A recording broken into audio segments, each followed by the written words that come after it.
নিমাই কাকার প্রশ্নটা শুনে সবাই বেশ অবাক হলো। তার মানে কি নিমাই কাকা কিছুই শুনতে পায়নি? স্বস্তিকা আবার বলতে গেল,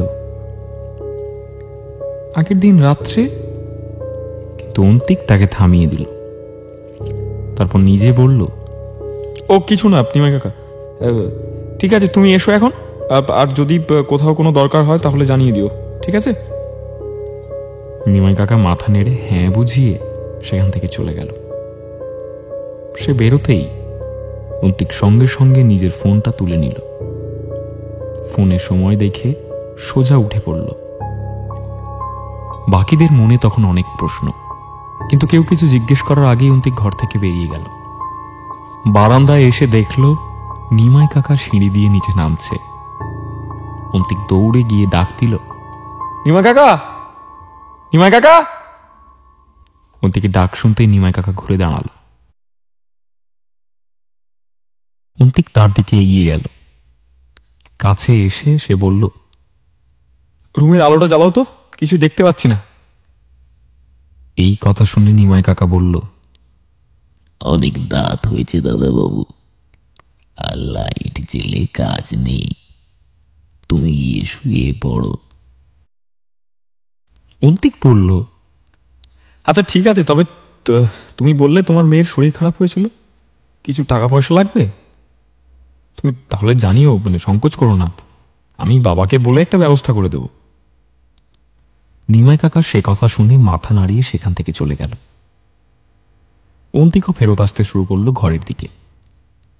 ঘরের কাছে এসে সে নিজের ফোনটা খুলল, তারপর ভিডিও ফোল্ডারে গিয়ে একটা ভিডিও চালালো। আর সেটা দেখতেই অন্তিকের কাছে সবটা স্পষ্ট হয়ে গেল। নিমাই কাকা ঘর থেকে বেরোতেই অন্তিক ফোনটা তুলে সময় দেখেছিল। সে দেখেছিল তখন ঘড়িতে বাজছে 3টে। তখনই তার সন্দেহ হয়, কারণ এর আগের দিনগুলোতে ঠিক 3টের সময় সব ভয়ঙ্কর কাণ্ডগুলো শুরু হয়েছিল। এই সন্দেহ হওয়াতেই অন্তিক নিমাই কাকার পিছনে ছুটে যায়। প্রথমে তাকে আলো জ্বালাতে বলে, সেটাতে সে রাজি না হওয়ায় অন্তিক খুব সাবধানে ফোনের ক্যামেরা খুলে একটা ভিডিও বানায়। সেখানে আলো খুবই কম ছিল, কিন্তু কোনো মানুষ দাঁড়িয়ে আছে কিনা সেটা বোঝা যেত বই কি। আর এখন অন্তিক সেটাই চালিয়ে দেখল। সে দেখল মানুষ দেখা যাচ্ছে না, এমনকি কথাবার্তার আওয়াজও শুধু একজনেরই শোনা যাচ্ছে। সেটা অন্তিক নিজের গলা।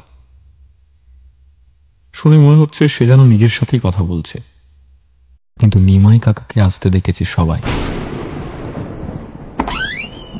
অন্তিক দরজা খুলে ঘরে ঢুকতেই সবাই একসাথে প্রশ্ন করল, কোথায় গেছিলি আবার, কোথায় গেছিলি আবার, কোথায় গেছিলি আবার? অন্তিকের মুখ চোখ দেখে ওরা বুঝতে পারল সে ভালো খবর নিয়ে আসেনি।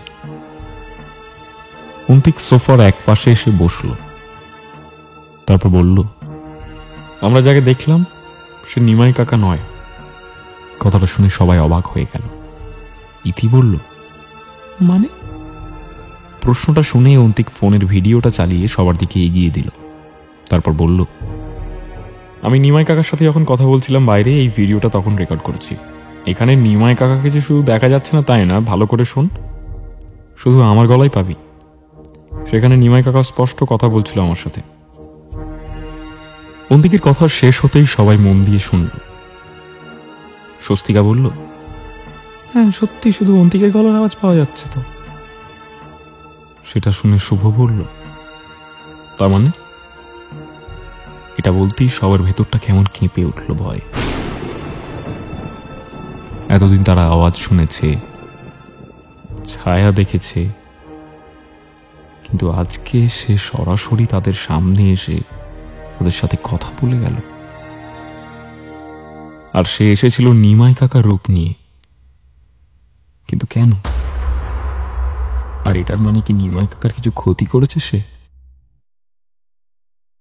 এই প্রশ্ন সবার মনেই চলতে থাকে। নীরবতা ভেঙে পান্তু প্রথমেই বলে, আমাদের এই বাড়িতে ফেরত আসা উচিত হয়নি। এখানে বলতে এই বাড়িতেই থাকতে হতো, গ্রামে আর কোনো হোটেল নিয়ে থাকা যেত না নাকি? তো সেখান থেকে যা করার করতাম। অন্তিক মুখে আঙুল দিয়ে পান্তুকে চুপ করতে বলল। যদিও সে আরো কিছু কথা বলে তারপর চুপ করল। অন্তিক তারপর বলল, দেখ, সে একবার ছাড়া কিন্তু আমাদের কারোর ক্ষতি করেনি। কিন্তু কেন? চাইলে সে আজকেই ক্ষতি করতে পারত, কিন্তু সে একবার ছাড়া। বুঝতে পারছি না, সব চোট পাকিয়ে যাচ্ছে। কথাগুলো শুনে শঙ্কু বলল, কিছু বলতে চাইছে বলছিস?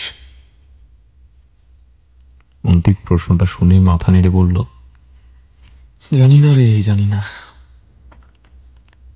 এই কথা বলে সবাই চুপ করে গেল। আর এই রাতও বাকি 2 রাতের মতোই কাটল। কেউ এক পলকও ঘুমোতে পারল না। একবার ওদের মনে হয়েছিল নিমাই কাকার ঘরে গিয়ে দেখবে সে সেখানে আছে কিনা, কিন্তু আগের দিন স্বস্তিকার সাথে যা ঘটেছিল সেটার কথা মনে হতেই আর কেউ সাহস পেল না সেখানে যাওয়ার। পরের দিন সকালের আলো ফুটল, আর তার সাথে সাথেই সবাই একসাথে গেল নিমাই কাকার ঘরে। আর যা ভেবেছিল তাই দেখল, নিমাই কাকা সেখানে নেই। ঘরটা শেষবারের মতো যেমন দেখে গেছিল ওরা, এখনো সেই রকমই আছে। ওরা ফিরে আসছে তখন শঙ্কু প্রশ্ন করল, এই অন্তিক, তোর সেই ওঝা বন্ধু কোথায়? অন্তিক বলল, হ্যাঁ, ও বলেছে গ্রামের কাছে পৌঁছে একটা মেসেজ করবে, চলে আসার কথা কিছুক্ষণের মধ্যেই। একটা কাজ করা যাক, বুঝলি, সবাই মিলে গ্রামের দিকেই যাই। জল খাবারেরও কিছু খেতে হবে, ওখানে গিয়ে খাওয়া দাওয়া করে ওর জন্য না হয় অপেক্ষা করা যাবে। সবাই এগোতেই যাবে, ঠিক তখনই ইতি বলে উঠল, নিমাই কাকা, ওর কি হবে? আমার মনে হয় আমাদের পুলিশে খবর দেওয়া দরকার। সবাই এক কথায় রাজি হয়ে গেল। অন্তিক বলল, বেশ, তাই করা হোক। সেটার জন্য তো গ্রামে যেতেই হবে। চল আমরা গ্রামে যাই, সেখানে গিয়ে থানার খোঁজ নেব, ঠিক আছে? এই বলে সবাই রওনা দিল গ্রামের দিকে। থানায় পৌঁছে অন্তিক সবটা খুলে বলল দারোগাকে, কিভাবে আগের দিন রাত থেকে নিমাই কাকা নিখোঁজ। তারা পুরো গ্রামে খোঁজ করেছে, কিন্তু কিছু জানতে পারেনি। আর তার আসল বাড়ি ঘরের ব্যাপারেও কিছু জানা নেই ওদের। সবটাই অন্তিক বলল, শুধু বাদ দিল এই কয়েকদিন রাত্রে চলতে থাকা সব ভয়ঙ্কর কাণ্ডগুলোকে। দারোগা ঘুরিয়ে কিছু প্রশ্ন করল, যেমন সে বাড়ি থেকে কিছু চুরি গেছে কিনা, বা গ্রামে তার কারোর কাছে ধার ছিল কিনা, এইসব আর কি।